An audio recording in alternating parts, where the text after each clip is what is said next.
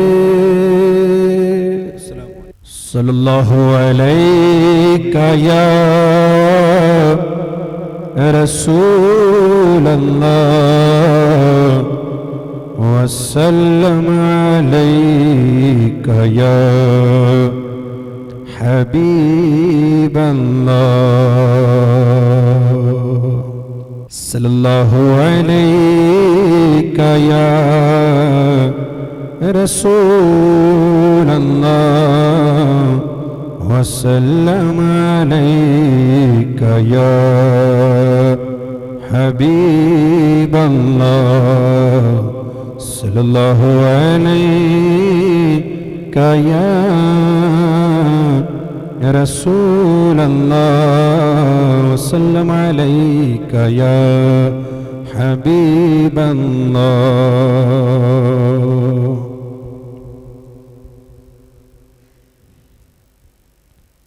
درود پاک پڑھیں، اللہ رب محمد صلی اللہ علیہ وسلم، نحن عباد محمد صلی اللہ علیہ وسلم، صلاۃ و سلام علیک یا رسول اللہ صلی اللہ تعالی علیہ وسلم۔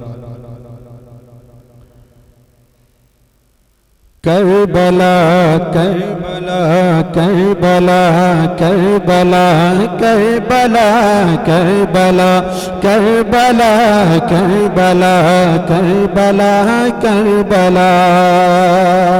دو تین مشرے میں نے جمعے میں کلام پڑھا تھا، یہ حضرت بولے کہ امام علی مقام کی شان میں دو تین شعر پڑھے جائیں، اسی کی فرمائش کو ذہن میں رکھتے ہوئے یہ کلام پڑھ رہا ہوں کہ کربلا میں سر کٹایا ہے علی کے لال نے،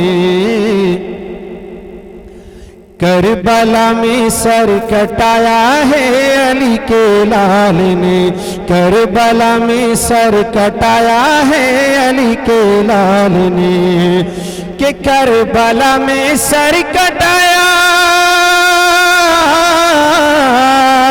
کربلا میں سر کٹایا ہے علی کے لال نے، دین کا ڈنکا بجایا ہے علی کے لال نے، دین کا ڈنکا بجایا ہے علی کے لال نے، دین کا ڈنکا بجایا ہے علی کے لال نے۔ ظالموں نے ہاتھ مانگا جس گھڑ شبیر کا، ظالموں نے ہاتھ مانگا جس گھڑ شبیر سے، ظالموں نے ہاتھ مانگا جس گھڑ شبیر سے، کہ ظالموں نے ہاتھ مانگا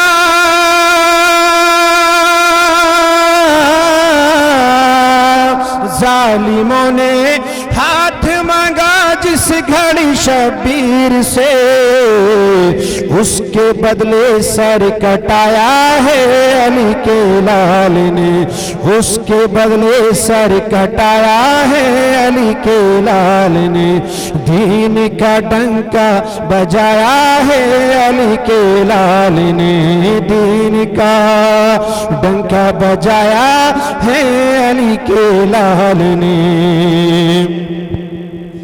تھر تھراتا ہے زمانہ موت ہی کے نام سے، تھر تھراتا ہے زمانہ موت ہی کے نام سے، تھر تھراتا ہے زمانہ موت ہی کے نام سے، کہ تھر تھراتا ہے زمانہ، تھر تھراتا ہے زمانہ موت ہی کے نام سے، ارے موت سے ہم موت سے پنجا لڑایا ہے علی کے لال نے، موت سے پنجا لڑایا ہے علی کے لال نے، دین کا ڈنکا بجایا ہے علی کے لال نے۔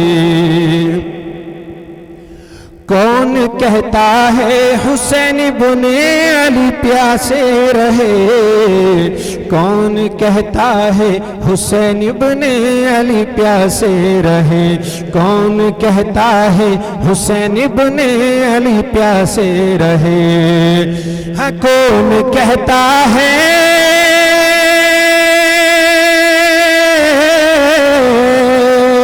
کون کہتا ہے حسین بن علی پیاسے رہے، پانی کو پانی پلایا ہے علی کے لال نے، پانی کو پانی پلایا ہے علی کے لال نے، دین کا ڈنکا بجایا ہے علی کے لال نے، اور جو کیا تھا بچپن میں وعدہ نانا جان سے، جو کیا تھا بچپن میں وعدہ نانا جان سے، جو کیا تھا بچپن میں وعدہ نانا جان سے، کہ جو کیا تھا بچپن میں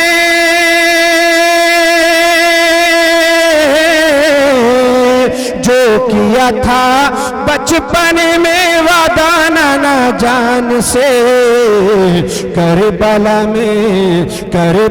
میں وہ نبھایا ہے علی کے لال نے، کربلا میں ہے نبھایا ہے علی کے لال نے، کربلا میں وہ نبھایا ہے علی کے لال نے، دین کا ڈنکا بجایا ہے علی کے لال نے۔ السلام علیکم ورحمۃ اللہ وبرکاتہ۔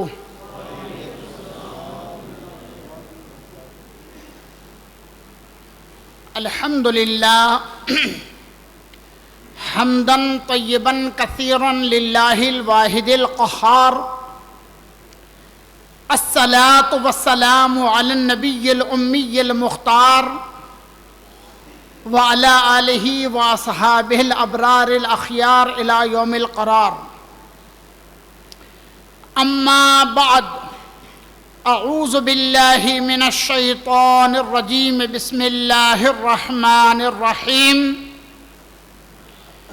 انما یرید اللہ لیذہب عنکم الرجس اہل البیت ویطہرکم تطہیرا، صدق اللہ مولانا العظیم وبلغنا رسولہ النبی الامین الکریم، ونحن على ما قال ربنا على لسان نبینا لمن الشاہدین والشاکرین والحمد للہ رب العالمین۔ ان اللہ وملائکتہ یصلون علی النبی یا ایہا الذین آمنوا صلوا علیہ وسلموا تسلیما، اللہم صلی وسلم وبارک علی سیدنا محمد قد ضاقت حیلتی ادرکنی یا رسول اللہ، صلاۃ و سلام علیک یا رسول اللہ وعلی آلک واصحابک یا نبی اللہ صلی اللہ تعالی علیہ وسلم۔ کس زبان سے ہو بیان مدح خوان اہل بیت، کس زبان سے ہو بیان مدح خوان اہل بیت، مدح گوئے مصطفیٰ ہے مدح خوان اہل بیت، ان کی پاکی کا خدا پاک کرتا ہے بیان، ان کی پاکی کا خدا پاک کرتا ہے بیان، آیا تطہیر سے ظاہر ہے شان اہل بیت، ان کے گھر میں بے اجازت جبرائیل آتے نہیں، ان کے گھر میں بے اجازت جبرائیل آتے نہیں، قدر والے جانتے ہیں قدر و شان اہل بیت۔ گھر لٹانا سر کٹانا کوئی تجھ سے سیکھ لے، گھر لٹانا سر کٹانا کوئی تجھ سے سیکھ لے، جان عالم ہو فدا اے خاندان اہل بیت۔ بے ادب گستاخ فرقے کو سنا دے اے حسن، اس طرح کہتے ہیں سنی داستان اہل بیت۔ محترم بزرگوں، نوجوان دوستو،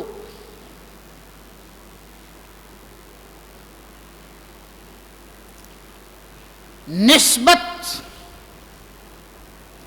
ایک ایسی چیز ہے جو ادنا کو اعلیٰ، ذرے کو آفتاب اور قطرے کو سمندر بنا دیتی ہے۔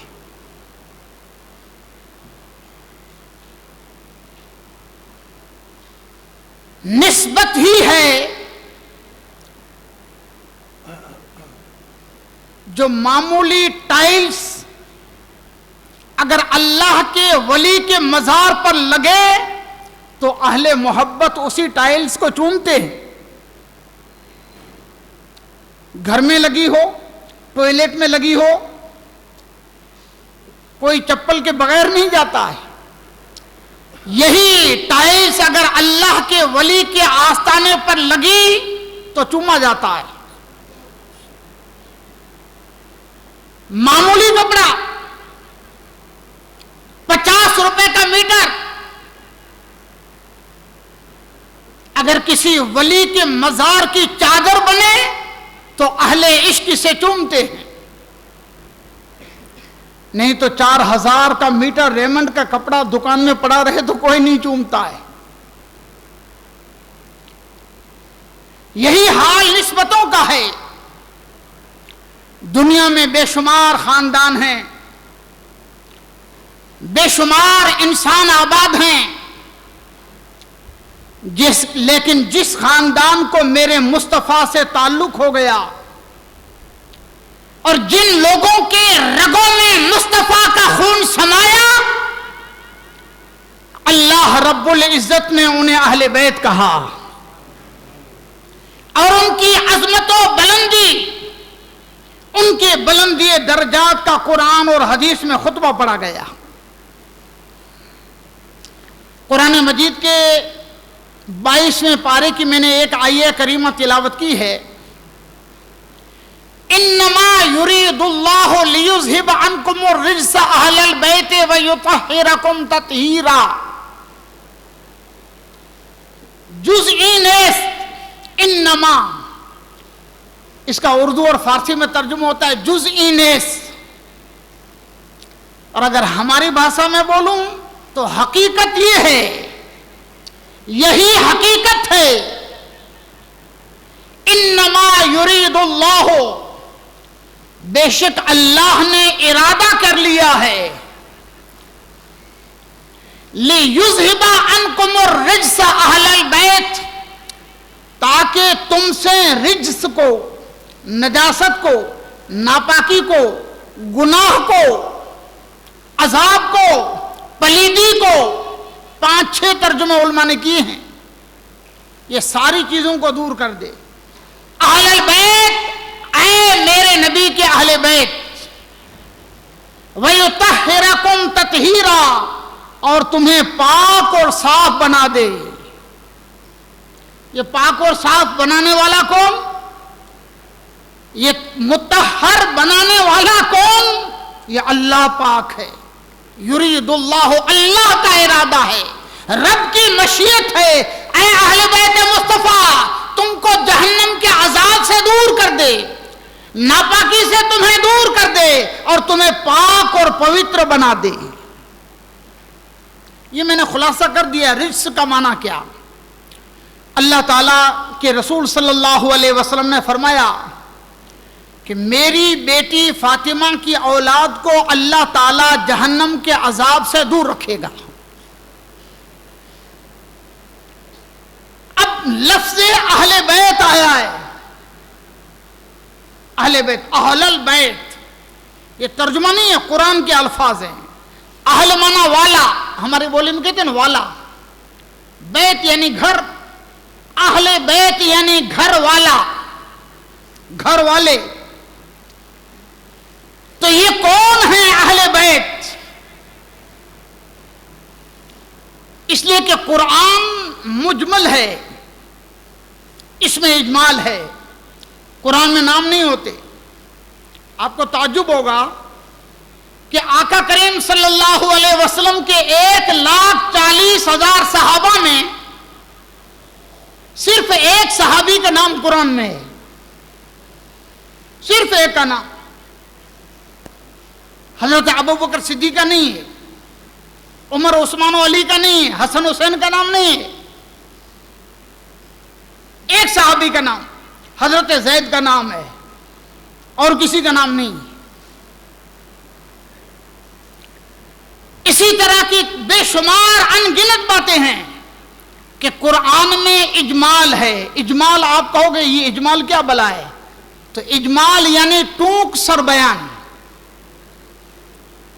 قرآن کی 6666 آیتیں مختصر ہیں اور رسول اللہ کی لاکھوں حدیثیں اس کی تفسیر ہیں۔ تو جب تک کوئی حدیث کو سمجھے گا نہیں، قرآن کو نہیں سمجھ سکتا ہے۔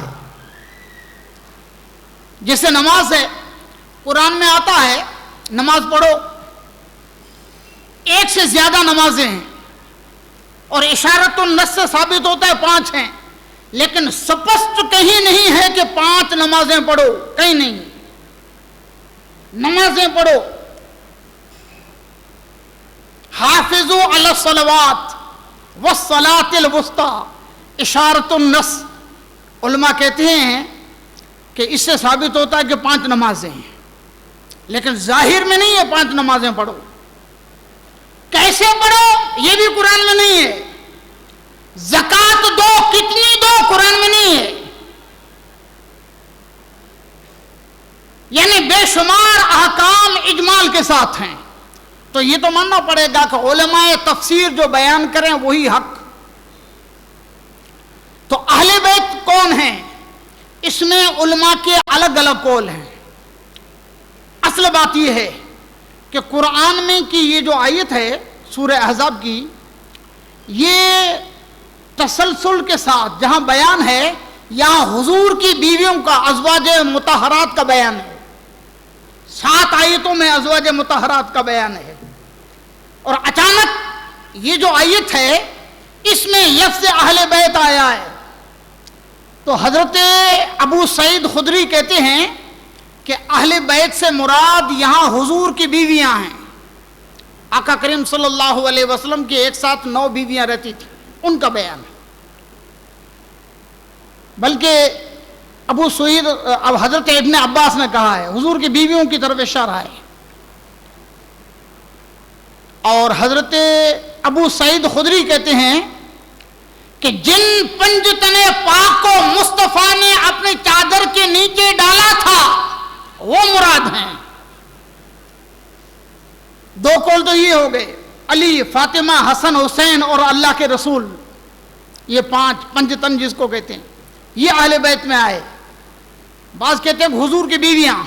اور تیسرا قول یہ ہے کہ پورا خاندان بنی ہاشم، حضور کے جو دادا تھے، پردادا، ان کی اولاد کے جتنے لوگ ہیں وہ سب اس میں شامل ہیں۔ کیوں؟ کہ ان لوگوں کو زکوٰۃ لینا جائز نہیں ہے۔ یہ ہے 3 قول۔ چوتھا قول یہ ہے کہ حضور کے گھر میں رہنے والے سارے لوگ، کاشان نبوت میں مصطفیٰ کے گھر میں رہنے والے سارے لوگ آ گئے۔ حضور کے ازواج مطہرات بھی آ گئیں، 5 تن بھی آ گئے، آپ کے غلام اور باندیاں بھی آ گئیں۔ اور یہ خالی لفاظی نہیں، اس لیے کہ ہر قول کے لیے ایک دلیل ہوتی ہے۔ حضرت سلمان فارسی کا نام سنا ہے؟ 300 سال محنت اور مشقت کر کے مدینہ پہنچے، 300 سال عمر تھی، 250 سال تقریباً محنت کی مدینہ پہنچنے میں، اور حضور کا کلمہ پڑھ کر مسلمان بنے۔ میرے آقا کیسے خوش ہوئے جانتے ہو؟ فرمایا سلمان منا اہل البیت، سلمان تو میرے گھر کا آدمی ہے، سلمان میرے اہل بیت میں سے ہے۔ تو یہ حدیث سے ثابت ہے کہ سلمان فارسی بھی اہل بیت سے ہیں۔ بہرحال عام علماء کرام، جمہور علماء کہتے ہیں کہ آقا کے گھر والیاں ہوں، آقا کی اہل بیت یعنی آپ کی اولاد ہو، آپ کے خدام ہوں، سارے لوگ اہل بیت میں شامل ہیں۔ اللہ پاک نے ان کا بڑا خطبہ پڑھا ہے، بڑی فضیلت و عظمت بیان فرمائی۔ آج ہم کو اس کے ایک جز کی بات کرنی ہے، یعنی جن کو آقا کریم صلی اللہ علیہ وسلم نے اپنی چادر کے نیچے رکھا، علی، فاطمہ، حسن، حسین سامنے بٹھائے، مصطفیٰ نے چادر تانی اور فرمایا اللہم ہؤلاء اہل بیتی، میرے پروردگار یہ میرے اہل بیت ہیں، ان سے ناپاکی اور نجاست کو دور فرما دیں۔ حضور علیہ الصلوۃ والسلام نے قرآن مجید کی جب آیت پڑھی، قُلْ لَا أَسْأَلُكُمْ عَلَيْهِ أَجْرًا إِلَّا الْمَوَدَّةَ فِي الْقُرْبَى، محبوب دنیا والوں کو کہہ دو میں نے جو تمہیں دین کا پیغام دیا، مسلمان بنایا، ایمان کی دولت دی، مجھے کچھ اس کا بدلہ نہیں چاہیے، إِلَّا الْمَوَدَّةَ فِي الْقُرْبَى، بس میرے رشتہ داروں سے محبت رکھو۔ پوچھا گیا وہ کون ہیں جن سے محبت کا اللہ تعالیٰ نے حکم دیا ہے؟ قرآن کہتا ہے، فرمایا کہ وہ علی، فاطمہ اور ان کی اولاد ہیں۔ علی اور فاطمہ اور ان کی اولاد سے محبت کرنا یہ اہل بیت سے محبت کرنا ہے۔ ہم اہل سنت والجماعت ہیں۔ حضور علیہ الصلوۃ والسلام کے زمانے کے بعد کئی فرقے بنے، اور پہلا فرقہ جو بنا وہ شیعوں کا، رافضیوں کا فرقہ بنا۔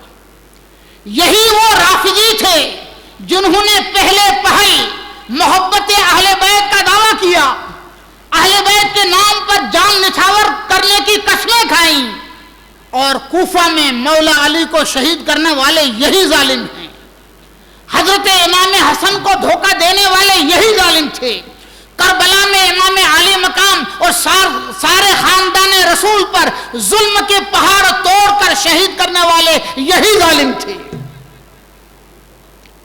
ایک تو اہل بیت کی محبت کا نام لے کر اہل بیت کے دشمن، اور دوسرے کھلے دشمن جن کو خارجی کہتے ہیں۔ ہم اہل سنت والجماعت ہیں، الحمدللہ صحابہ سے محبت ہے اور اہل بیت سے بھی محبت ہے۔ یہ بیلنس، یہ بیلنس، اس کی بنیاد میں آپ کو بتاؤں۔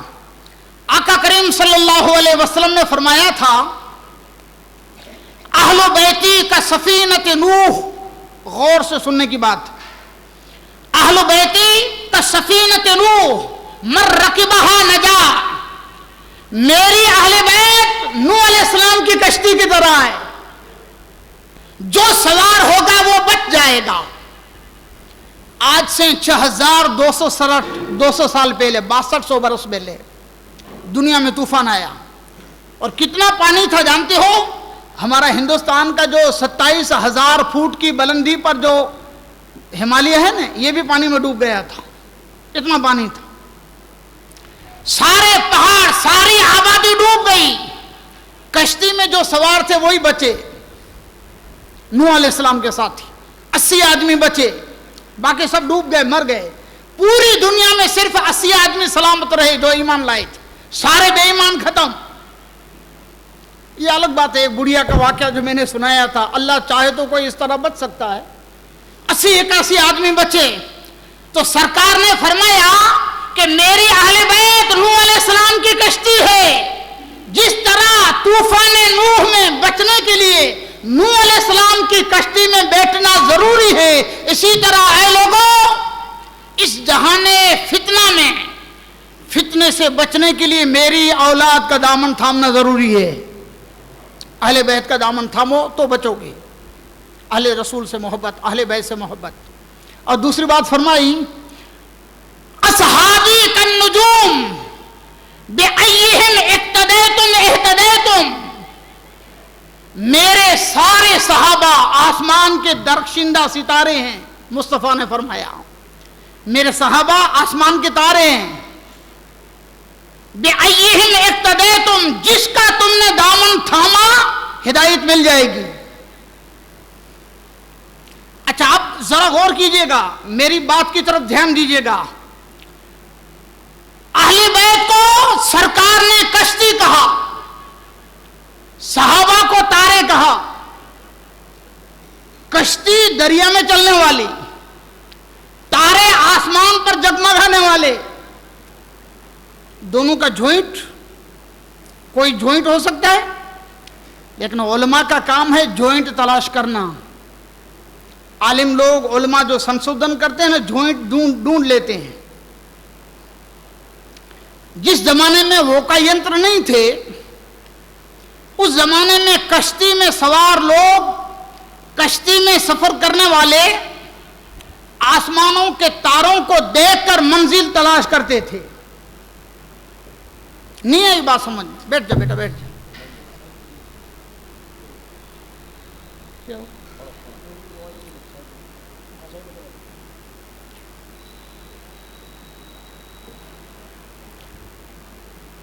آسمان پر تارے، دن کو سورج ہے، پتہ چل جائے گا کہ سورج ادھر سے طلوع ہوا تو یہ مشرق ہے، دوپہر بار ادھر ہے تو سمجھ لینا یہ مغرب ہے، ادھر شمال ہے، ادھر جنوب ہے۔ رات ہے تو تاروں کو دیکھ کر پتہ چل جائے گا کہ دشا کون سی ہے، کدھر جانا ہے، منزل کون سی ہے، کس طرف ہے۔ اور میں نے بچپن میں دیکھا ہے، ہمارے بوڑھے لوگ رات کو تاروں کو دیکھ کر بول دیتے تھے رات کو کتنے بجے ہیں، 10-15 منٹ کا فرق پڑتا تھا، زیادہ نہیں پڑتا تھا۔ تو کشتی میں ڈوبنے سے بچ سکتے ہو، لیکن کنارہ چاہیے تو تاروں کو دیکھو۔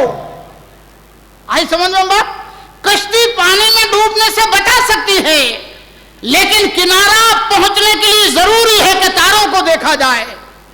تو پتہ یہ چلا کہ لوگوں، میرے اہل بیت کی کشتی میں سوار ہو جاؤ، ڈوبنے سے بچ جاؤ گے، اور میرے صحابہ جو ستارے ہیں ان پر نظر رکھو، ان کا دامن تھامو تو منزل تک پہنچ جاؤ گے۔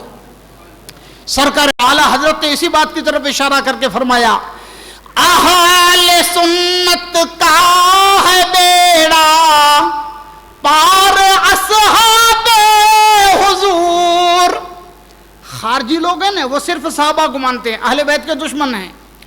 رافضی اور شیعہ لوگ صرف اہل بیت کی بات کرتے ہیں، یہ صحابہ کے دشمن ہیں، اور کہتے ہیں سارے صحابہ بے ایمان ہو گئے تھے 6-7 کو چھوڑ کر۔ معاذ اللہ، شیعہ لوگ کہتے ہیں۔ اہل سنت والجماعت امام احمد رضا فرماتے ہیں، اہل سنت کا ہے بیڑا پار اصحاب رسول، نجم ہے اور ناو ہے اطرت رسول اللہ کی۔ ہمارا بیڑا پار بھی ہوگا، منزل پر بھی پہنچ جائے گا، اس لیے کہ ہمارے ایک ہاتھ میں آل رسول کا دامن ہے اور ایک ہاتھ میں صحابہ کرام کا دامن ہے۔ تو یہ اہل بیت مصطفیٰ صلی اللہ علیہ وسلم، سبحان اللہ، ہماری بخشش اور ہماری نجات کا ذریعہ ہے۔ بڑی مشہور بات میں نے کئی بار بتائی ہے، سید بابا میاں باپو نے بھی کئی بار بتائی ہے، بس یہ ہمارے رزلٹ کے لیے کافی ہے۔ حضرت سیدنا ابو بکر صدیق، یہ صحابہ کرام کے سردار، سارے صحابہ ان میں آ گئے، ان کے ماتحت مولا علی شیر خدا، آل رسول، خاندان اہل بیت کے باپ، دونوں ایک جگہ ساتھ میں۔ بڑی مزے کی بات ہے، ذرا سمجھنے کی کوشش کرنا، بیلنس۔ سرکار نے ایک مرتبہ فرمایا تھا، النظر الی علی عبادت، علی کے چہرے کو دیکھنا عبادت ہے، علی کے چہرے کو دیکھنا عبادت ہے۔ ابو بکر صدیق مجلس میں بیٹھتے تو مصطفیٰ کے دیوانے تھے، آقا نے جو فرمایا وہی کرتے تھے، صدیق علی کو دیکھتے رہتے۔ ایک مرتبہ مولا علی شیر خدا کو دیکھ کر سیدنا صدیق اکبر مسکرائے، ان کی مسکراہٹ کو دیکھ کر علی نے کہا، اے ابو بکر کیا بات ہے، کوئی بات تو ہے کہ آپ مجھے دیکھ کر مسکرائے؟ کہا علی کوئی بات تو ضرور ہے۔ کہا بتائیں کیوں مجھے دیکھ کر مسکرانا آ گیا؟ کہا علی آپ کو دیکھا تو میرے آقا کی ایک بات یاد آ گئی. کیسے دیوانے تھے, مصطفیٰ کو کس طرح یاد کیا کرتے تھے. علی آپ کو دیکھا تو آقا کی یاد آ گئی. کیا بات ہے؟ کہ میرے آقا سے میں نے سنا ہے قیامت کے دن مالک جنت میں ہوں گا, قاسم جنت میرا علی ہوگا, جنت کا خزانہ میرا ہوگا, اس کی کنجی میرے علی کے ہاتھ میں ہوگی, اور علی چاہے گا وہی جنت میں جائے گا, علی کی مرضی کے بغیر کوئی جنت میں نہیں جا پائے گا. اے علی میں نے آقا سے یہ سنا ہے. مولا علی شیر خدا رضی اللہ تعالیٰ عنہ یہ سن کر مسکرا دیے. کہا ابو بکر اگر آپ نے یہ سنا ہے تو میں نے جو سنا ہے وہ بھی سن لو. میرے آقا کریم صلی اللہ علیہ وسلم نے فرمایا کہ علی قیامت کے دن جنت کی کنجی تیرے ہاتھ میں ہوگی, تیری مرضی کے بغیر کوئی جنت میں نہیں پائے گا, کوئی جنت میں نہیں جا پائے گا, لیکن میرے علی جنت میں اسی کو جانے دینا جس کے دل میں میرے ابو بکر کی محبت ہو, اور جس کے دل میں میرے ابو بکر کی محبت نہ ہو اس کو جنت کے پاس بھی نہیں آنے دینا. سمجھ گیا بیلنس کہ مالک جنت مصطفیٰ, قاسم جنت مولا علی, اور سبب دخول جنت محبت ابو بکر. ابو بکر صدیق کے جس کے دل میں محبت ہوگی وہی جنت میں جائے گا انشاءاللہ. میں سمجھتا ہوں کسی طرح سے ہمارا بیڑا پار ہو جائے گا, اس لیے کہ ہمارے ایک ہاتھ میں ابو بکر صدیق کی محبت ہے اور دوسرے ہاتھ میں مولا علی شیر خدا کا دامن ہے. ایک مرتبہ درود پاک سنائیں. اللہم صلی علی سیدنا محمد وعلی آل سیدنا محمد وبارک وسلم. صلاۃ و سلام علیک یا رسول اللہ وعلی آلک و صحابک یا نبی اللہ صلی اللہ تعالی علیہ وسلم. میں نے عرض کیا کہ اہل بیت سے عام طور پر مولا علی, فاطمہ, حسن اور حسین مراد لیے جاتے ہیں. مولا علی شیر خدا رضی اللہ تعالیٰ عنہ کا مختصر بیان. سچی بات یہ ہے کہ جو کچھ بیان ہوا وہ آغاز باب تھا. ابھی شروعات میں نے کی اور گھڑی نے کہا کہ رک جاؤ 1 کلاک ہو گئی ہے, بلکہ 1 کلاک 10 منٹ ہو گئی. مولا علی کا بیان ہو چکا, اور مولا علی کے بعد سیدہ کائنات, خاتون جنت, شہزادی رسول سیدہ فاطمہ رضی اللہ تعالی عنہا, ان کا مختصر ذکر خیر آپ کے سامنے پیش کروں. آقا کریم صلی اللہ علیہ وسلم کو اللہ تعالیٰ نے 3 صاحبزادے اور 4 صاحبزادیاں عطا فرمائی. 4 بیٹیاں اور 3 بیٹے. ان میں سے 4 بیٹیاں اور 2 بیٹے حضرت ام المومنین خدیجۃ الکبریٰ رضی اللہ تعالی عنہا کے وطن پاک سے تھے, پہلی بیوی سے. یہ 4 بیٹیاں اور 2 بیٹے, یہ 6 سگے بھائی بہن تھے. اور ایک صاحبزادے مدینہ میں جن کا نام ابراہیم تھا, وہ حضرت ماریہ رضی اللہ تعالی عنہا کے شکم پاس سے پیدا ہوئے. 4 بیٹیاں 4 صاحبزادیاں جوان ہوئی, سب کی شادی بھی ہو گئی, اور صاحبزادے تینوں بچپن میں فوت ہو گئے. سب سے بڑی عمر پائی حضرت ابراہیم نے, 16 یا 17 مہینہ کی عمر میں ان کا انتقال ہو گیا. آقا صلی اللہ علیہ وسلم کی صاحبزادیوں میں سب سے بڑی صاحبزادی کا نام حضرت زینب, جو حضرت خدیجہ کے بھتیجے کے نکاح میں تھی, ابو العاص کے نکاح میں. دوسرے نمبر کی حضرت سیدہ رقیہ, جو حضرت عثمان غنی کے نکاح میں تھی. تیسرا نمبر حضرت ام کلثوم کا, وہ بھی حضرت عثمان غنی کے نکاح میں آئیں. اور چوتھا نمبر حضرت سیدہ کائنات فاطمۃ الزہرا رضی اللہ تعالیٰ عنہا کا, جو عمر میں تو چھوٹی تھی لیکن آقا صلی اللہ علیہ وسلم ان کو بہت چاہتے تھے, بڑی محبت فرماتے تھے. اور سبحان اللہ, اپنے بابا محبوب خدا پر ایسی جان نثار تھیں کہ چلنے کی ادا، اٹھنا بیٹھنا کھانا پینا، ہر ادا سے تصویر مصطفیٰ جھلکتی تھی۔ عورتیں کہتی تھی کہ اگر مصطفیٰ صلی اللہ علیہ وسلم کی تصویر دیکھنی ہو تو فاطمہ کو دیکھ لو۔ اعلان نبوت سے 5 سال پہلے، یعنی سرکار کی عمر جب 35 سال تھی تب وہ پیدا ہوئی۔ سرکار نے اعلان نبوت فرمایا اور ظالموں نے جو ظلم و ستم کے پہاڑ ڈھائے، پتھر کھائے، گالیاں سنی، لہو لہان ہو گئے، یہ سارا منظر فاطمہ نے اپنے آنکھوں سے مکہ میں دیکھا تھا۔ صبر و رضا ان کو گٹی میں پلایا گیا تھا۔ دین پر مر مٹنے کا جذبہ اور جان نثاری اپنے بابا سے سیکھی تھی۔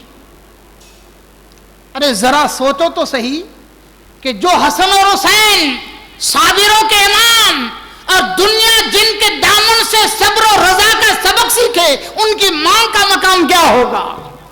جس ماں سے حسن اور حسین نے صبر و رضا سیکھی ہے، مقام رضا حاصل کیا ہے، ان کے ماں کے صبر و رضا کا حال کیا ہو؟ حضرت فاطمہ رضی اللہ تعالی عنہ آقا کریم صلی اللہ علیہ وسلم اور حضرت خدیجہ کی لاڈلی بیٹی ہیں، اور ماں باپ سے بڑے اچھے اور بہت ہی اچھے سنسکار آپ نے سیکھے۔ جوان ہوئی تو عبادت کی طرف دھیان، ساری رات اللہ کی عبادت میں گزار دیتی۔ کبھی کبھی تو ایسا ہوتا کہ 2 رکعت نفل کی نیت باندھ دیتی، نماز فجر کی اذان ہو جاتی اور فاطمہ کی 2 رکعت پوری نہیں ہوتی تھی۔ یہ لذت اور چاشنی جن کو مل جاتی ہے نا، ان کا پیٹ نہیں بھرتا ہے۔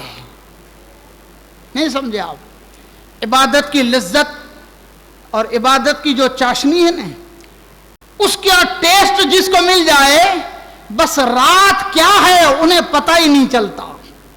بلکہ حدیثوں میں آتا ہے کہ ایک مرتبہ حضرت فاطمہ نے اللہ سے شکایت کی، مولا یہ تو نے اتنی چھوٹی چھوٹی راتیں بنائی ہیں کہ تیری رات پوری ہو جاتی ہے اور تیرے محبوب کی بیٹی کا ایک سجدہ پورا نہیں ہوتا، ایک رات ایسی لمبی بنا دے کہ تیرے نبی کی بیٹی دل کھول کر تیری بارگاہ میں سجدہ وفا ادا کر سکے۔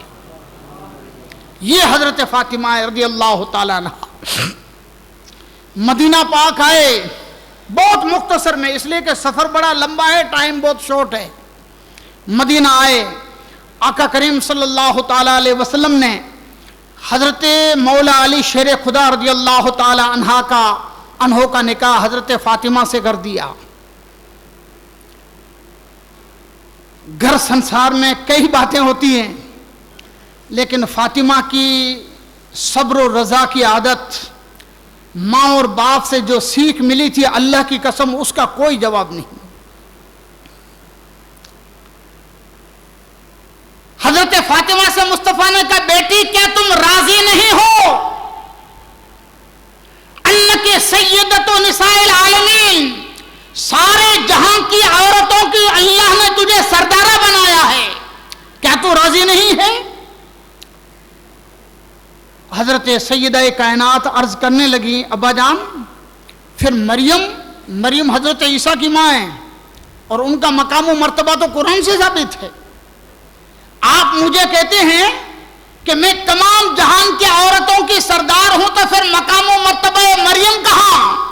فرمایا تلک سیدۃ عالمہا، وہ اپنے زمانے کی عورتوں کی سردار ہیں، اور بیٹی فاطمہ اول اللہ پاک نے تجھے اولین و آخرین عورتوں کی سردار بنایا ہے۔ فرماتے ہیں فاطمہ تو بدعۃ منی، فاطمہ میرے جسم کا ٹکڑا ہے، فمن ابغضہا ابغضنی، میرے مصطفیٰ فرماتے ہیں جس نے میری بیٹی فاطمہ کو ناراض کیا اس نے مجھے ناراض کیا۔ ذرا کلپنا کرنا کہ فاطمہ کے بیٹوں پر جن ظالموں نے خنجر چلائے، جن ظالموں نے تین دن تک بھوکا اور پیاسا رکھا، ظلم و ستم کے پہاڑ توڑے، ان کا حال کیا ہوگا؟ میرے آقا فرماتے ہیں جس نے میری بیٹی کو ناراض کیا اس نے مجھے ناراض کیا، اور جس نے مجھے ناراض کیا اس نے پروردگار کو ناراض کیا۔ سیدہ کائنات فاطمۃ الزہرا رضی اللہ تعالیٰ عنہ کے بے شمار، آپ کی سخاوت بے مثل و بے مثال، آپ کا ایثار بے مثل و بے مثال، آپ کی عبادت بے مثل و بے مثال، صبر و رضا میں بے مثل و بے مثال، اپنے بچوں کی پرورش میں بے مثل و بے مثال، آقا کے ادب اور ادائے سنت میں بے مثل و بے مثال، یعنی جدھر سے دیکھو فاطمہ سیدہ کائنات نظر آتی ہے۔ آقا کریم صلی اللہ علیہ وسلم کا آخری وقت تھا، آخری وقت، سرکار کی طبیعت ناساز ہے، دروازے پر کسی نے دستک دی، حضرت فاطمہ دوڑ کر دروازے پر گئی، دیکھا تو کہ اعرابی یعنی جنگل میں جانور چرانے والا دروازے پر موجود ہے۔ کہا کیا بات ہے؟ کہا رسول اللہ سے ملنے ہیں۔ کہا چلے جاؤ، ابھی رسول اللہ نہیں ملیں گے۔ سرکار نے پوچھا بیٹی کیا بات ہے؟ کہا کوئی اعرابی آیا تھا، سرکار آپ سے ملنا چاہتا تھا۔ کہا بیٹی وہ اعرابی نہیں تھا، وہ بچوں کو یتیم کرنے والا، بیٹی کو باپ سے جدا کرنے والا، میاں بیوی کو جدا کرنے والا، بھائی کو بھائی سے جدا کرنے والا، وہ ملک الموت تھا۔ جاؤ اس سے کہو دو آ جائے۔ ملک الموت آئے، کوئی بات سرکار سے ہوئی، پھر واپس چلے گئے۔ ملک الموت کا نام سن کر حضرت سیدہ خاتون جنت رونے لگیں۔ جب رونے لگیں وجہ یہ تھی کہ سرکار نے ان کو بلایا اور کان میں کچھ کہا۔ جب رونے لگی تو سرکار نے دوسری مرتبہ بلایا، فاطمہ میری بات ایک اور سن لو۔ بس ایک اور بات سننے کی بات کی تو فاطمہ واپس آئیں، اپنا کان مصطفیٰ کی زبان پہ رکھا، فرمایا ابا جان کیا بات ہے؟ دو مرتبہ، دوسری مرتبہ بات سن کر ہنسنے لگی۔ ام المومنین عائشہ صدیقہ رضی اللہ تعالی عنہا، یہ صحابہ اور صحابیات، ساری دنیا کا علم کائنات کو ان لوگوں سے ملا ہے، ہر بات میں بڑا شوق رہتا تھا کہ مصطفیٰ نے کیا کہا ہے۔ پوچھا بیٹی سرکار نے کیا فرمایا؟ کہا جب پہلی بار میں گئی تو مصطفیٰ کریم صلی اللہ علیہ وسلم نے فرمایا بیٹی اس بیماری میں میں دنیا سے چلا جاؤں گا، مجھے رونا آ گیا۔ دوسری بار بلایا، کہا بیٹی میرے گھر والوں میں سب سے پہلے تم آ کر مجھ سے ملو گی۔ مجھے پتا چلا کہ جدائی کے مہینے زیادہ نہیں ہوں گے، اس لیے میں خوش ہونے لگی۔ سرکار کے پردہ فرمانے کے بعد فاطمۃ الزہرا شہزادی رسول کو کسی نے ہنستا ہوا نہیں دیکھا 6 مہینے۔ اور رمضان المبارک کی 3 تاریخ منگل کی رات سیدہ کائنات حضرت فاطمۃ الزہرا رضی اللہ تعالی عنہا اس جہان فانی سے رخصت کر گئی۔ انا للہ و انا الیہ راجعون۔ آپ نے اپنے پیچھے 2 صاحبزادے اور 2 صاحبزادیاں چھوڑی، امام حسن امام حسین، حضرت زینب اور حضرت ام کلثوم،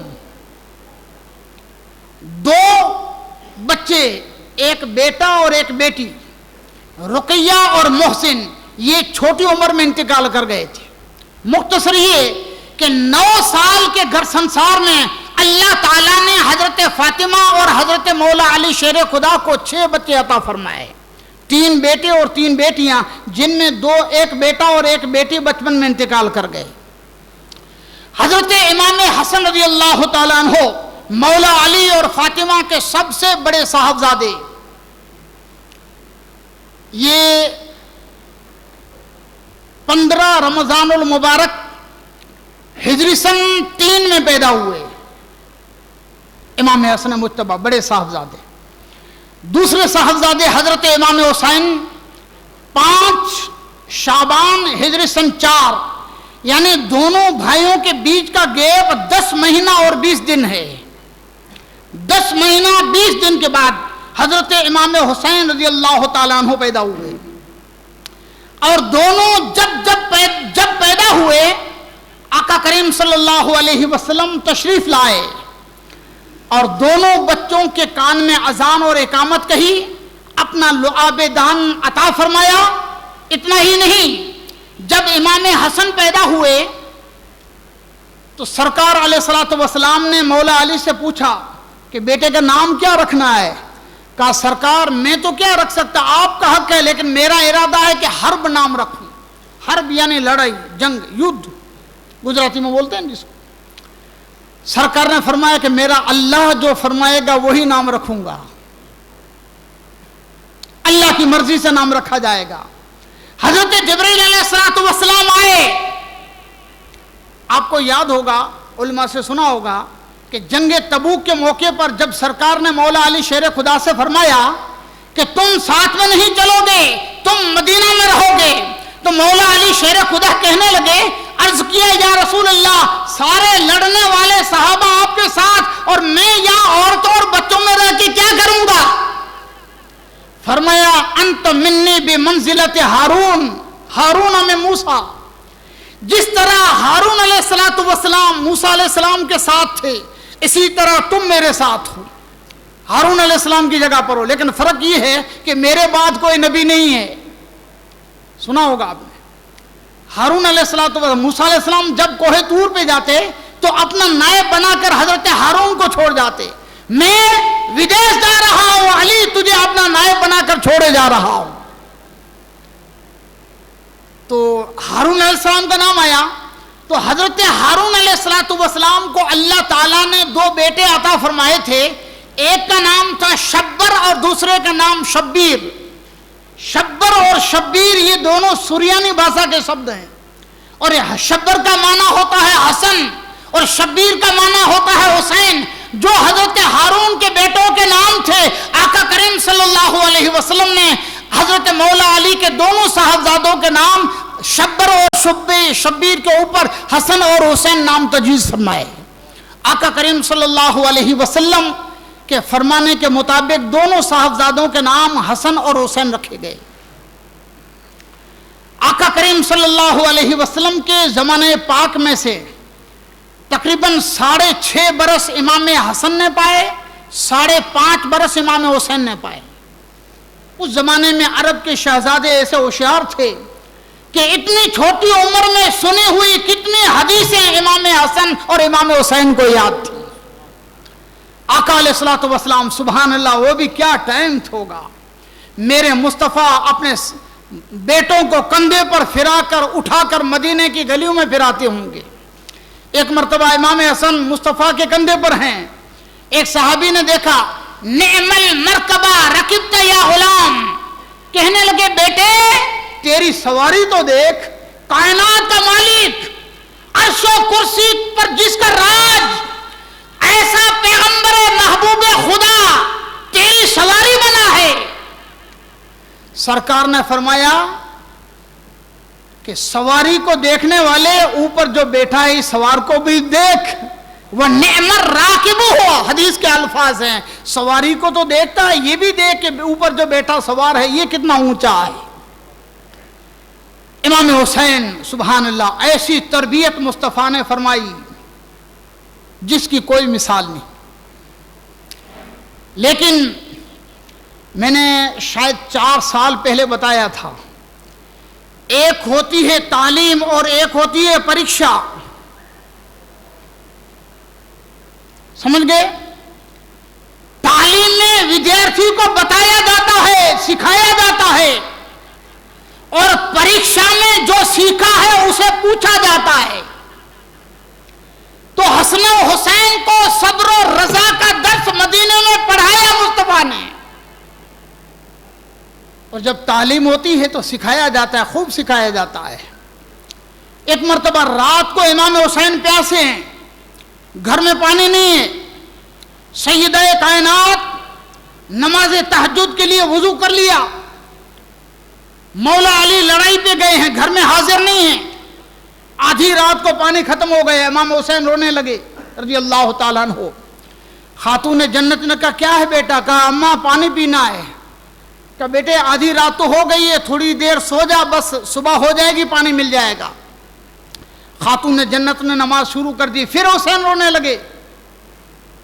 حسین کو روتا دیکھ کر پھر خاتون جنت 2 رکعت پر سلام پھیر کر آئیں، بیٹا میں نے کہا پانی نہیں ہے۔ حسین خاموش ہو گئے تھوڑی دیر، ابھی نماز شروع کی پھر حسین رونے لگے۔ مختلف روایتوں میں پتہ چلتا کہ 3-4 بار جب ایسا ہوا، خاتون جنت کو بار بار نماز میں ڈسٹرب ہوا، تو ماں پریم سے پیار سے جیسے چھوٹا سا تماچا مارتی ہے اتنا تماچا مارا، دھمکایا، تجھے کہہ دیا پانی نہیں ہے، رونے سے کوئی فائدہ نہیں۔ حسین چپ ہو گئے۔ خاتون جنت نماز میں مشغول ہو گئی۔ دروازے پر کسی نے دستک دی، آدھی رات کو وقت۔ خاتون جنت سوچتی ہیں کہ یہ اہل بیت کا رسول کا گھر ہے، ان کے گھر میں جبرائیل بے اجازت جبرائیل آتے نہیں، یہ آدھی رات کو کون آیا؟ سلام پھیر کر اندر سے کہا کون ہے؟ کہا فاطمہ تیرا بابا محمد مصطفیٰ آیا ہے، محمد مصطفیٰ تیرا بابا آیا ہے۔ دروازہ کھولا، ادب سے کھڑی ہو گئی، ابا جان کیا بات ہے، کوئی حکم ہے؟ ہاتھ میں پانی کی مشک ہے، چہرے پر ناراضگی ہے۔ سرکار نے فرمایا فاطمہ تو نے میرے حسین کو مارا؟ حسین کو مارا مت کرو، حسین کے رونے سے اللہ کا عرش ہل جاتا ہے۔ اللہ نے جبرائیل کے ساتھ جنت سے پانی کی مشکیزہ بھیجی ہے۔ بس ایک واقعے میں آپ کو سمجھا دوں۔ لوگوں سوال پیدا ہوتا ہے، 2 سال کے حسین پیاسے ہیں جھولے میں، روتے ہیں تو آسمان سے پانی آتا ہے، جنت سے پانی کی مشکیزہ آتی ہے، اور 3 دن اور 3 راتوں سے بھوکے پیاسے حسین کے لیے کربلا میں پانی نہیں آیا۔ اس لیے کہ یہاں تعلیم تھی، وہاں امتحان تھا۔ مسجد نبوی میں نماز چل رہی ہے، غالباً نماز عصر ہے، صحابہ کرام آقا کے پیچھے نماز میں مشغول ہیں، مصطفیٰ کی نماز سبحان اللہ، صحابہ کی نماز سبحان اللہ۔ اچانک صحابہ نے محسوس کیا کہ سرکار نے ایک سجدہ لمبا کیا۔ بات سمجھ میں آتی ہے؟ 3 بار سبحان اللہ، 3 5 7 9 11 13 لمٹ ہو گئی،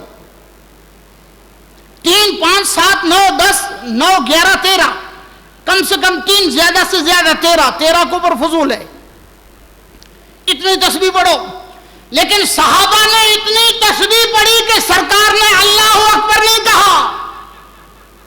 اب وہم کیا ہو؟ صحابہ کہتے ہیں کہ شاید ہمیں گمان آیا، خیال آیا، شاید اللہ تعالیٰ نے حضور کی روح پاک کو اٹھا لیا ہے، اس لیے کہ ایسی کبھی مسٹیک تو ہو نہیں سکی، سجدے میں کتنی دور ہو گئی۔ آخرکار سرکار نے اللہ اکبر کہہ دیا، سجدے سے سر اٹھایا، نماز ختم ہو گئی۔ صحابہ عرض کرنے لگے یا رسول اللہ ایسا کام آپ نے کیا ہم نے کبھی نہیں دیکھا تھا اس سے پہلے، اتنا لمبا سجدہ۔ مصطفیٰ نے کیا کہا؟ او کما قال، میرے صحابیوں جب میں سجدے میں گیا تو میرے کندھے پر میرا حسین سوار ہو گیا، حسین اترے تو میں سجدے سے سر اٹھاؤں، اتنے نہیں آواز آئی اے حسین اے نبی سجدے سے سر نہ اٹھانا، کہیں ایسا نہ ہو کہ حسین گر جائے اور تکلیف ہو جائے۔ جس حسین کا سجدے میں گرنا مشیت خداوندی کو منظور نہ ہو، تیر و تلوار کی بوچھار کے سامنے کربلا کا مسافر مسکرا رہا ہے، یہ مشیت خداوندی کو منظور ہے، اس لیے کہ مدینے میں تعلیم تھی اور کربلا میں امتحان تھا۔ یہاں ایک بات مزے کی آپ کو بتاؤں، غریب نواز نے فرمایا ہے شاہ ہست حسین بادشاہ ہست حسین، دین ہست حسین دین پناہ ہست حسین۔ حسین دین ہیں اور دین کو پناہ دینے والے ہیں۔ سوال یہ پیدا ہوتا ہے کہ امام حسین دین ہے؟ علماء نے اس کا جواب دیا ہے. غریب نواز نے کہا حسین دین ہے اور دین کو پناہ دینے والے ہیں. علماء نے اس حدیث کو آگے رکھ کر جواب دیا ہے. یہ مولانا صاحب ہیں. حضرت شادی ہو چکی ہے آپ کی؟ اچھا. اب مولانا صاحب نماز پڑھا رہے ہیں, چالو نماز میں ان کا بیٹا آ کے سر پہ بیٹھ جائے, منیمم یہ 7 مرتبہ تسبیح پڑھتے ہیں. اب بیٹے کی وجہ سے انہوں نے سجدہ لمبا کر دیا, تو نماز ہوگی کہ نہیں ہوگی؟ نہیں ہوگی. اس لیے کہ نماز بچوں کا کھیل نہیں ہے, نماز اللہ کا فرض ہے. ہمارا کوئی دوست آیا, ہم نماز پڑھ رہے ہیں, السلام علیکم, نماز میں پڑھے التحیات للہ, بیٹھے تھوڑی 1 سیکنڈ وعلیکم السلام, تھوڑی دیر بیٹھ جاؤ, تھوڑی دیر بیٹھ جاؤ, ابھی نماز پڑھ لیتا ہوں. ایسا یہ نماز نہیں ہے. عرب میں کچھ لوگ ایسے کرتے ہیں. مسجد ابو بکر میں نماز پڑھا رہا تھا, شاید حاجی صاحب بھی تھے, تو عصر کی نماز, ایک پولیس والا بھی ساتھ میں جوائنٹ ہو گیا. چالو نماز میں موبائل میں گھنٹی بجے, اٹھا کے کہتا ہے انا فی الصلاۃ, پھر رکھ دیا. ہاں فون اٹھا لیا اور کہا, اس کو جواب دیا کہ میں نماز پڑھ رہا ہوں, پھر فون رکھ دیا چالو نماز میں. یہ نماز نہیں ہے. تو سوال ہے کہ نبی سے بڑھ کر کسی کی نماز نہیں. نماز دنیا داری کا نام نہیں ہے, نماز دینداری کا نام ہے. نماز میں وہی کام کرو جو دین کا ہو. تو پتہ چلا کہ میرے نبی نے حسین کو کندھے پر اٹھا لیا, تسبیح بنا لی. حسین دنیا نہ تھے, حسین دین تھے. اس لیے غریب نواز نے کہا دین است حسین, دی پناہ است حسین. حسین دین بھی ہیں اور دین کو پناہ دینے والے بھی ہیں. بہرحال مختصر یہ کہ دونوں صاحبزادوں کے مصطفیٰ کریم صلی اللہ علیہ وسلم نے تربیت فرمائی. کبھی تحریر لکھا کر, مقابلہ کرا کر, کبھی کشتی کرا کے, کبھی ہرنی کے بچے کو بلا کر. یہ بے شمار واقعات ہیں جس سے پتہ چلتا ہے کہ میرے آقا صلی اللہ علیہ وسلم نے دونوں صاحبزادوں کی کیسی تربیت فرمائی تھی. آخرکار 12 ربیع الاول شریف ہجری سن 11 میرے آقا صلی اللہ علیہ وسلم ان دونوں صاحبزادوں کو روتا ہوا چھوڑ کر دنیا سے چل بسے. 6-7 برس کی عمر, جن کا نانا مصطفیٰ جیسا, جن کی ماں فاطمہ جیسی, 6 مہینے کے بعد وہ بھی رخصت ہو گئیں. ان پر کیا گزری ہوگی کوئی کلپنا کر سکتا ہے؟ چھوٹی عمر سے صبر ان کو سکھایا گیا. 7 برس کی عمر میں مصطفیٰ چلے گئے. 7.5 برس کی عمر میں ماں خاتون جنت چلی گئیں. اب بابا کی پرورش پر آ گئے, مولا علی شیر خدا رضی اللہ تعالیٰ عنہ کی. مولا علی اپنے دونوں صاحبزادوں کی تربیت فرماتے ہیں. شجاعت و بہادری, اخلاق و مروت, سخاوت و جوامردی, ساری خوبیاں مولا علی نے دونوں صاحبزادوں کو بتائیں. ایک واقعہ آپ کو بتاؤں. حضرت امام حسن, امام حسین اور ان کے بہنوئی حضرت عبداللہ بن جعفر چچا کے بیٹے تھے. تینوں حج کے لیے گئے. مکہ سے واپس آ رہے تھے کہ ایک جگہ ان کی سواری کا جو جانور تھا, بلکہ جو خوراک کا جانور تھا, وہ بھاگ گیا. گھوڑا کھچر یہ رکھتے تھے راشن کے لیے, راستے میں کام آئے. اب ظاہر بات ہے کہ چلنا ہوتا تھا, ادھر ادھر کوئی چلا جائے تو بھاگ گیا. دوپہر کو ملا نہیں. چلتے چلتے تھکے, بھوک لگی. خاندان رسول کے شہزادے ہیں تینوں, آل رسول. سوچا اب کیا کریں گے. دیکھا تو جنگل میں ایک جھونپڑا بنا ہوا تھا, اندر ایک بڑھیا بیٹھی تھی. تینوں نے آ کر کہا کہ مائی اگر پانی ہو تو پلا دو, ٹھنڈا پانی. مائی اس عورت نے پلا دیا. کہا کھانے کے لیے کچھ ہے؟ کہا ہے تو کچھ نہیں, یہ بکری کھڑی ہے, اگر آپ چاہو تو اس کو ذبح کرو, پکا کے کھا کے چلے جاؤ. تینوں نے کہا بھوک تو لگی ہے, آگے کب ملے کب نہ ملے کچھ پتہ نہیں, چلو اس بکری کو ذبح کریں. بکری کو ذبح کیا, پکایا, اور تینوں صحابی کھا کے نکل گئے. جاتے جاتے کہنے لگے کہ اے بھائی, ہم قریش ہیں, ہم کسی کا احسان برداشت نہیں کرتے, رکھتے نہیں ہیں, آل رسول ہیں, مدینہ کے رہنے والے ہیں, کبھی مدینہ آؤ تو ملاقات کرنا, ہم تمہارے احسان کا بدلہ ضرور ادا کریں گے. یہ اس عورت کا شوہر شام کو آیا, پوچھا بکری کہاں گئی؟ کہا وہ تو مہمان کھا گئے. ارے نادان عورت, جان پہچان بغیر تم نے ان کو بکری کھلا دی, یہ کب ہمارے کام آئیں گے؟ کہا چہرے سے لگتے تھے کہ بڑے اچھے شریف لوگ تھے, کبھی مدینہ گئے تو ان کے پاس جائیں گے. کئی سالوں کے بعد مدینے میں پورے عرب میں دشکار پڑا. اب یہ دونوں میاں بیوی بیچارے بالکل نڈال ہو گئے, تو مدینے چلے گئے. کام کیا کرتے, وہاں اونٹوں کی مینگنیاں جمع کر کے اور کھجور کی گٹھلیاں جمع کر کے وہ بنگار بیچا کرتے تھے اور پیٹ بھرتے تھے. وہ تو بھول ہی گئے تھے کبھی ہم نے کسی مدینے کے باشی کو بکری کھلائی تھی. چلتے چلتے ایک مرتبہ حضرت امام حسین کی نظر پڑ گئی. سرکار شہید کربلا, نواسہ رسول, فاطمہ کا لال, سخیوں کا امام, بلکہ دنیا کے سارے سخی سادات کا باپ حسین نے دیکھا. کہا مائی مجھے پہچانتی ہو؟ کہا نہیں بیٹے. کہا ہم ایک بار تمہارے گھر پہ آئے تھے, تم نے ہم کو بکری کھلائی تھی. کہا ہاں بیٹا آپ پہچان گئی. کہا چلو چلو میرے گھر پہ, ہم تمہارے احسان کا بدلہ دینے آئے ہیں. گھر لے گئے. خادم کو کہا کہ 1000 بکریاں اور 1000 دینار اس کو دے دو. کوئی بینک کتنا بڑا بھی انٹرسٹ جمع کرے اتنا پہنچ سکتی ہے. 1000 بکریاں اور 1000 دینار, 1000 دینار یعنی 4.5 کلو سونا, آج کل کے حساب سے 2 کروڑ دے دیا. اور خادم کو کہا کہ بیٹے اس کو بڑے بھائی کے پاس لے جاؤ. حضرت امام حسن نے پوچھا کہ میرے چھوٹے بھائی نے کیا دیا ہے؟ کہا 1000 بکری اور 1000 دینار. کا میں بھی اتنا ہی دیتا ہوں. 2000 بکریاں 2000 دینار.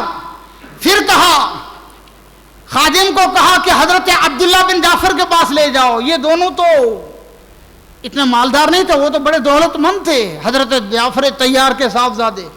پوچھا میرے دونوں بھائیوں نے کیا دیا ہے؟ آپ کو معلوم نہ ہو تو امام حسین کی جو بہن تھی نا حضرت زینب, جو کربلا میں ساتھ تھی, حضرت سیدہ زینب, آگے کے واقعات میں سب بیان آئے گا, ان کے شوہر تھے حضرت عبداللہ بن جعفر. امام حسین کے بہن ہوئی تھے اور چچا کے بیٹے بھی تھے. پوچھا میرے دونوں بھائیوں نے کیا دیا؟ کہا 2000 بکری اور 2000 دینار. خادم کو کہا کہ ہماری طرف سے بھی 2000 دینار اور 2000 بکری دے دو. یہ ہے آل رسول کی سخاوت, اور احسان کرنے والے کا بدلہ اس طرح سے چکاتی ہے. تو بڑے سخی, سارے کمالات اللہ پاک نے دونوں صاحبزادوں کو عطا فرمائے. حضرت امام حسن رضی اللہ تعالیٰ عنہ اور امام حسین مولا علی کے ساتھ تربیت پائی, جہاد بھی کیا, تلوار بازی بھی سیکھی, مروت, اخلاق, جواں مردی, ساری باتیں سیکھی. جہاں بھی لڑائی میں گئے دونوں صاحبزادے ساتھ میں جاتے. ایک مرتبہ مجھے یاد پڑتا ہے, حدیث کا مفہوم کچھ اس طرح سے ہے, سرکار علیہ الصلوۃ والسلام کی بارگاہ میں دونوں بچوں کو حضرت فاطمہ لائیں. کہا بابا آج ان دونوں کو کچھ دے دو,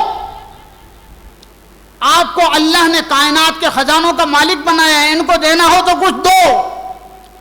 تو فرمایا حسن کو میں اپنی بہادری اور اپنا علم دیتا ہوں, اور حسن کو اپنے اخلاق اور اپنا علم دیتا ہوں, اور حسین کو سخاوت اور اپنی بہادری دیتا ہوں. یہ دونوں نعمتیں دونوں صاحبزادوں کو عطا فرمائی. میدان جنگ میں بھی جہاں علی جاتے وہاں ساتھ میں رہتے. آخرکار حضرت مولا علی رضی اللہ تعالیٰ عنہ کی شہادت کے بعد حضرت امام حسن اور امام حسین نانا چلے گئے، ماں چلی گئی، بابا چلے گئے، حضرت امام حسن اور امام حسین بظاہر ان کے سایہ عاطفت سے محروم ہو گئے۔ حضرت مولا علی کی شہادت کے بعد سننا، غور سے سننا، کوفے والوں نے حضرت امام حسن کی بیعت کر لی اور کہا کہ آپ کے والد صاحب کے بعد آپ امیر المومنین اور خلیفہ رسول ہیں۔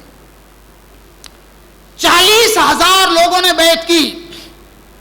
حضرت سیدنا امام حسن رضی اللہ تعالیٰ عنہ امیر المومنین بنے۔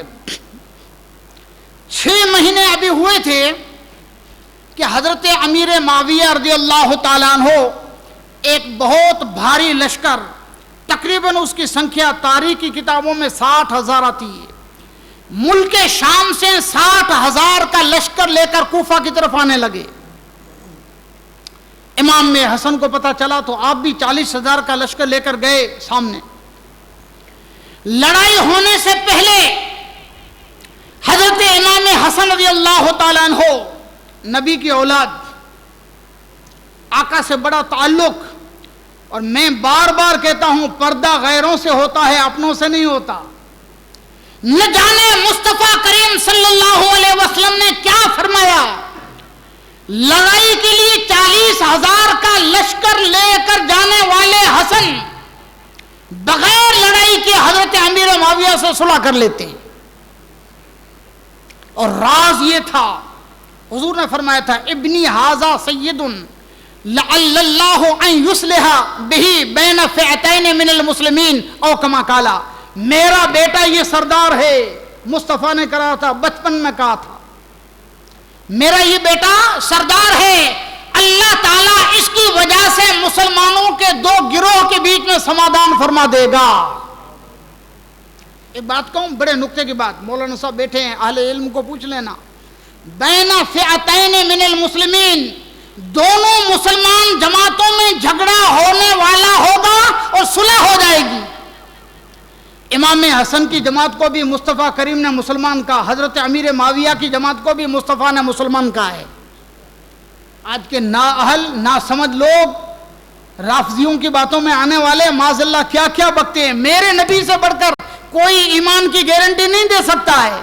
مومن کون ہے، کافر کون ہے، یہ سرٹیفکیٹ گنبد خضرا سے ملتا ہے، مدینے والے آقا سے ملتا ہے۔ فرمایا دونوں مسلمان ہوں گے، لڑائی کرنے کی تیاری میں ہوں گے کہ اللہ تعالیٰ میرے اس بیٹے کی وجہ سے سمادھان کرا دے گا۔ علی بن بشیر ہمدانی ایک شخص تھا، امام حسن کا ساتھی تھا۔ اس نے امام حسن کو کہا کہ آپ نے صلح کر کے اچھا نہیں کیا۔ یہ راز کی آپ نے کبھی نہیں سنا ہوگا، آپ نے صلح کر کے اچھا نہیں کیا۔ امام حسن نے کہا سن لے اے علی بن بشیر، اگر اس سے کئی گنا زیادہ لشکر بھی ہمارے پاس ہوتا تو ہم جیت نہیں سکتے۔ اگر سارے شجر و حجر، درخت اور پتھر بھی ہمارے ساتھ آ جاتے تو بھی ہم نہیں جیت سکتے۔ کہا کیوں؟ کہا میرے مصطفیٰ صلی اللہ علیہ وسلم نے خواب دیکھا تھا کہ مسجد نبوی کے ممبر کے اوپر بنی امیہ چڑھتے ہیں اور اترتے ہیں، چڑھتے ہیں اور اترتے ہیں۔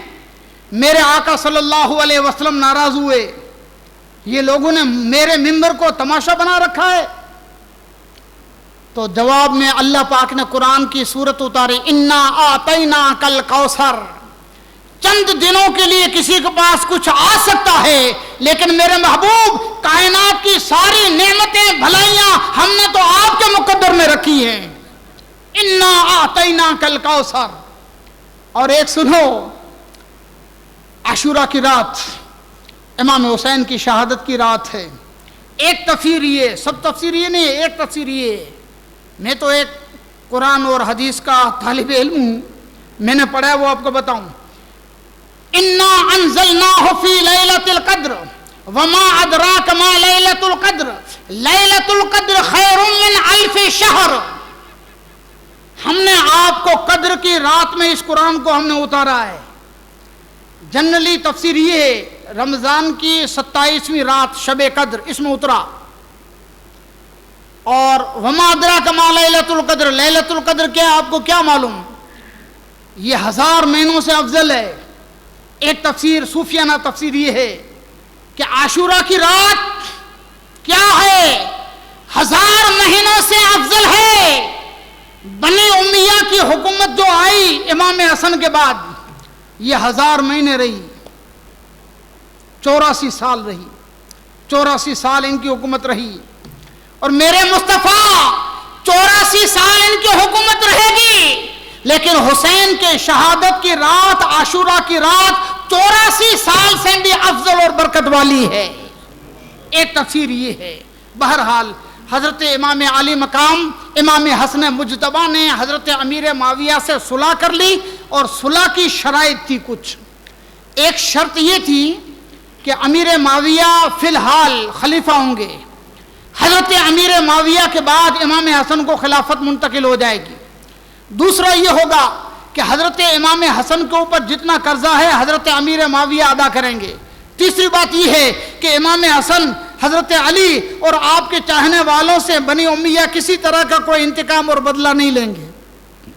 اس طرح کی شرائط پر صلح ہو گئی۔ امام حسن مدینہ آ گئے، حضرت امیر معاویہ ملک شام چلے گئے۔ اب سنیں، غور سے سنیں، جو سب سے بڑا مسئلہ تھا وہ یہ تھا، حضرت امیر معاویہ بوڑھے ہو گئے تھے، بنی امیہ کو ڈر تھا اگر حضرت امیر معاویہ دنیا سے چلے گئے تو خلافت واپس بنی ہاشم میں آ جائے گی، اور امام حسن واپس امیر المومنین بنیں گے۔ دشمن نہیں چاہتے تھے کہ آل رسول کو حکومت اور خلافت دی جائے، حضرت امام حسن کو دی جائے، اس لیے ظالم آپ کے پیچھے پڑ گئے اور آپ کو 7 مرتبہ زہر دیا گیا۔ 2 مرتبہ پہلے زہر دیا گیا حضرت امام حسن رضی اللہ تعالیٰ عنہ مدینہ پاک میں، تو آپ جب بھی زہر دیا جاتا تھوڑا بہت اثر ہوتا، روزے رسول پر جاتے، وہاں کی خاک شفا لگاتے، اللہ تعالیٰ آرام دے دیتا۔ پھر یہاں سے موصل چلے گئے، وہاں ایک آپ کا عقیدت مند تھا سعد موصلی، اس کی دعوت پر وہاں گئے۔ وہاں جس کے گھر پہ رہتے تھے، جس نے آپ کو دعوت دے کر گھر رکھا تھا، اس نے کسی سازش سے آپ کو زہر دے دیا، آپ کی طبیعت ناساز ہو گئی، لیکن پھر اللہ تعالیٰ نے آپ کو شفا دی۔ ایک مرتبہ آپ جنگل کی ہوا کھانے کے لیے نکلے کہ ایک شخص اونٹ پر سوار آ رہا ہے موصل میں۔ موصل عراق سے جو ملک شام کا رستہ جاتا ہے نا بیچ میں، یہ موصل آج بھی ہے۔ ایک اونٹ آ رہا ہے اور ایک شخص ہے اونٹ کے اوپر سوار۔ حضرت امام حسن اور آپ کے 2-3 ساتھی ہوا کھانے کے لیے جنگل میں گئے ہیں۔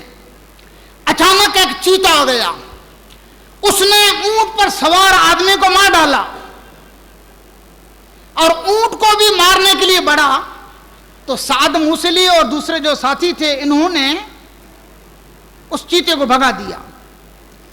لیکن اس اونٹ کے اندر جو سامان تھا، اس سامان کو چیک کیا گیا تو اس میں قاتل زہر کی ایک شیشی اور اس کے ساتھ ایک لفافہ تھا۔ وہ لفافہ یعنی لیٹر بند کور ان لوگوں نے حضرت امام حسن کو دیا۔ سرکار امام حسن رضی اللہ تعالیٰ عنہ نے اس لفافے کو کھولا اور پڑھا۔ آپ نے فرمایا انا للہ و انا الیہ راجعون۔ کیسے مروت والے شخص تھے، جس کے مہمان بن کر آئے تھے، اس کی سازش تھی، اسی کو کسی نے زہر بھیجا تھا کہ حسن تیرے مہمان ہیں، اس کو کھلا دو تاکہ اس کا کام پورا ہو جائے۔ لیکن نواس رسول نے مروت سے اس کو شرمسار کرنا پسند نہیں کیا اور اپنے ساتھی سے کہا کہ چلو ہم چلے جاتے ہیں۔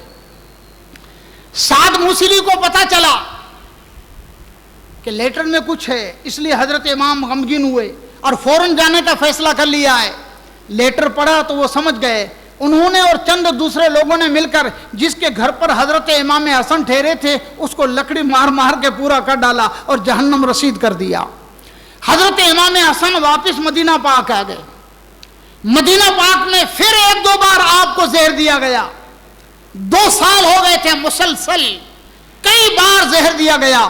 حضرت امام نواسِ رسول امام حسین رضی اللہ تعالیٰ عنہ، امام حسن واپس موصل آئے سعد کے گھر پہ. اب فیصلہ کیا کہ گھر پہ ہی رہیں گے اور کسی کے وہاں نہیں جائیں گے، ایک خاص مرید کے گھر پہ رہیں گے اور کہیں نہیں جائیں گے.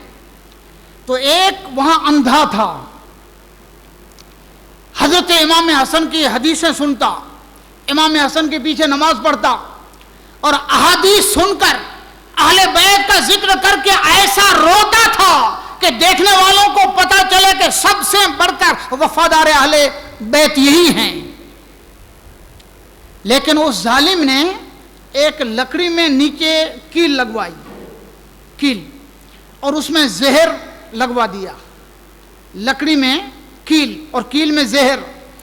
حضرت امام حسن رضی اللہ تعالیٰ عنہ اتنے بڑے آل رسول، اماموں کے امام، پھر بھی سادگی کا یہ حال تھا کہ جب نماز کا وقت ہوتا تو اس اندھے کو بلانے کے لیے اس کے گھر پہ جاتے، اس کا ہاتھ پکڑ کر مسجد میں لے جاتے. ایک مرتبہ وہ اندھا سمجھ گیا کہ اب اچھا موقع ہے. اس نے ہاتھ میں جو لکڑی تھی کسی طرح سے حضرت امام حسن کے پیر میں چبا دیا. ایسا قاتل زہر تھا کہ سرکار امام حسن بے ہوش ہو کر گر پڑے. لوگوں نے اٹھایا، جراح کو بلا لیا گیا، زہر کھینچا گیا. اس اندھے کو تو لوگوں نے مار ڈالا. بڑی مشکل سے حضرت امام حسن کو پھر سکون ملا. اب آپ نے فیصلہ کر لیا کہ واپس مدینہ جانا ہے. سرکار امام عالی مقام امام حسن واپس مدینہ آئے. سفر کی 28 تاریخ رات کے وقت اپنے گھر پہ سوئے ہیں. بڑی بہن سیدہ حضرت زینب رضی اللہ تعالیٰ عنہ، چھوٹی بہن ہے، وہ بھی گھر پہ ہیں. آدھی رات کو نماز تہجد کے لیے اٹھے امام حسن مجتبی، وضو کیا، نماز پڑھی، اور نماز پڑھنے کے بعد جو پانی کا مٹکا گھر میں پڑا تھا وہ بھی سرب مہر تھا، یعنی سیل بند تھا. پانی کا مٹکا سیل بند تھا، اوپر بند کیا ہوا. وہ بھی سراہی، سراہی میں سمجھتے ہو پانی کا وہ مٹکا جس کا چھوٹا منہ ہو، بڑے منہ والا نہیں، چھوٹے منہ والا، اوپر سے پیک کیا ہوا. حضرت امام حسن مجتبی نے اس سراہی کو اٹھایا اور پانی میں گلاس ڈال کر پیا.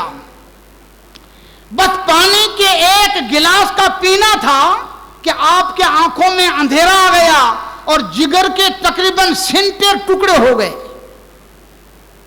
اور خون منہ سے نکلنے لگا.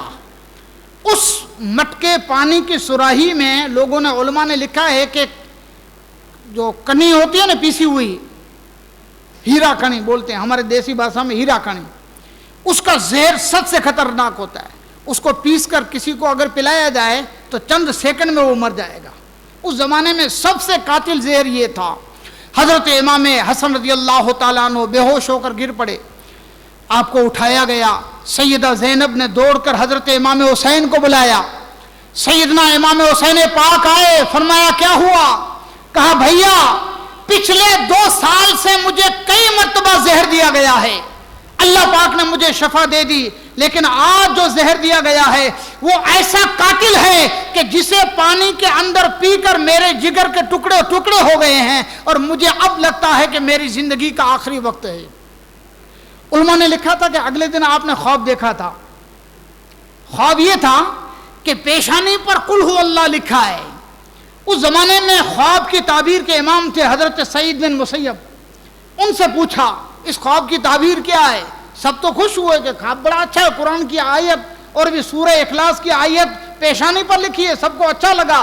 لیکن حضرت سعید بن مسیب نے فرمایا کہ سرکار آپ کے خواب کی تعبیر یہ ہے کہ آپ کی زندگی کے چند دن باقی ہیں. دوسرے دن آپ کو زہر دیا گیا. حضرت امام حسین رضی اللہ تعالیٰ عنہ کو آپ نے سینے سے لگایا اور رسول اللہ سے فیوز و برکات جو مولا علی کو ملا تھا، علی شیر خدا نے آخری وقت میں آپ کو دیا تھا، وہ روحانی فیوز و برکات کے سارے خزانے امام حسن مجتبی نے امام حسین کو منتقل فرمائے، آخری وصیتیں فرمائی. علماء نے لکھا ہے کہ آخر میں حضرت امام حسین عرض کرتے ہیں کہ بابا یہ تو بتاؤ کہ آپ کو زہر کس نے دیا ہے؟ فرمایا میرے بھیا مجھ پر جس کو گمان ہے اگر وہی میرا قاتل ہے تو اللہ تعالیٰ بہتر جانتا، وہ انتقام لینے والا ہے، لیکن میں نہیں چاہتا کہ کوئی بے گناہ میرے نام پر مارا جائے۔ بعض صوفیہ کہتے ہیں امام حسین نے پوچھا کہ سرکار یہ تو بتاؤ قیامت کو دن جب پتہ چل جائے گا کہ آپ کا قاتل کون ہے تو آپ کیا چاہتے ہیں کہ آپ کے قاتل کے ساتھ کیا سلوک کیا جائے؟ نواسۂ رسول علی اور فاطمہ کے لال نے وہ تاریخی جواب دیا، اللہ کی قسم دنیا کا کوئی انسان تصور بھی نہیں کر سکتا ہے۔ فرمایا میرے بھیا میرے مولا نے اگر میری مرضی پوچھی کہ حسن نبی کے نواسے بتا تیرے قاتل کے ساتھ کیا سلوک کیا جائے تو میں کہوں گا مولا جنت میں پہلے وہ جائے گا بعد میں جاؤں گا۔ بس اتنا کہا اور آپ کی روح قفس عنصری سے پرواز کر گئی۔ انا للہ و انا الیہ راجعون۔ یہ ہے اہل بیت مصطفیٰ کی صبر و رضا۔ انشاءاللہ پھر آگے کیا ہوتا ہے کل بیان کیا جائے گا۔ مولا تعالی ہماری حاضری کو اہل بیت کے ذکر پاک کو قبول فرمائے۔ وآخر دعوانا ان الحمد للہ رب العالمین۔ صلاۃ والسلام۔